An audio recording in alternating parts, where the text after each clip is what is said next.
All right, so let's talk about making this block of code into a component. So first, let's just create a folder in our pages folder and call it components. Within that, we want to have a text input component. So text input.view, and I'm going to create the template tags here, then go back to our register and just copy this whole thing and paste it here and add the script tags. And we want to define props to make this component dynamic, of course. So let's use the define props macro here and start with the name for our label. So I'm going to call it name. The type of this should be a string and it is required. So we always should have a name. Then down here, instead of hard coding it, we can just say use that name prop.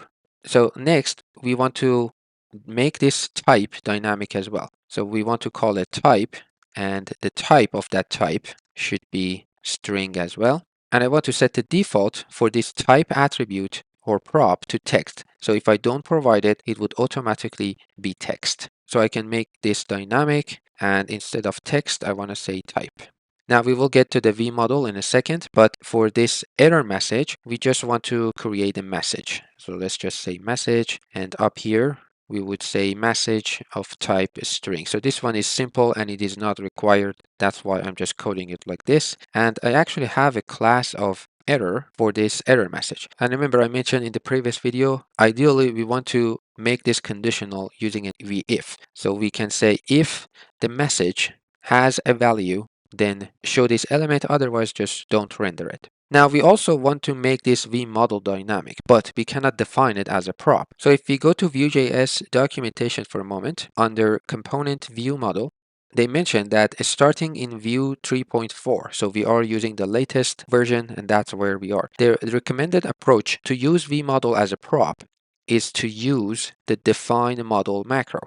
So basically what they are doing here. So I just want to copy this and then paste it right before the define props. And we could say what sort of a model this is. So the type, I want to set it to null since our initial values up here are null. So if we set this to type a string, then we need to come here and set these to empty strings instead of null. So this is completely optional. And of course, this is required. So I'm going to again set required to true. So down here in our markup, I want to say that vModel is model. And that's all about our component. Let's go back to our register page or component and import that text input we just created.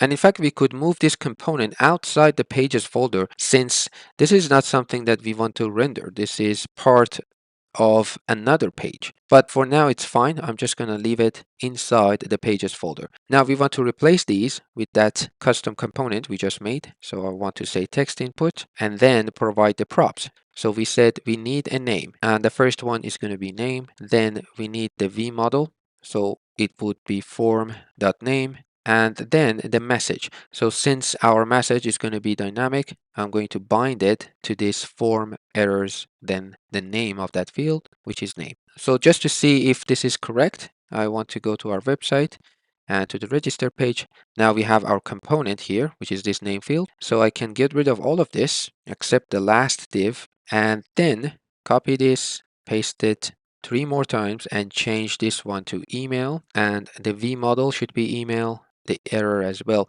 Now, since this is an email type, I can set the type to email. We don't have to, but we could, since we said we can accept a type as well. Anyway, for the password, we want to do the same. So I'm going to select all of this and say password, then set the type to password as well. And for the confirm password, we want to set the name to confirm password. The V model should be password confirmation. We don't have a message for password confirmation, so we can get rid of it, but we just want to add the type. So I'm just going to add it before V model, and it looks like this. So we have password confirmation, the password itself, email, and name. So we made our code a lot cleaner, and of course we can use this text input anywhere in our application. So now if I press register without providing anything, we get these error messages. And one last thing I want to add here is to make the border red when there is an error. So we can go back to our component, this text input, and we want to set the border of this input field to red if there is a message. So we can bind the class attribute of this input field and set it to an object, and in quotations I want to say ring red 500 and check if the message has a value. Now since I want to make sure this red border is applied, I want to make it important by providing this exclamation mark before the class. So this is Tailwind way of saying that is important. So now back to our website, you see we have these red borders, which is quite nice.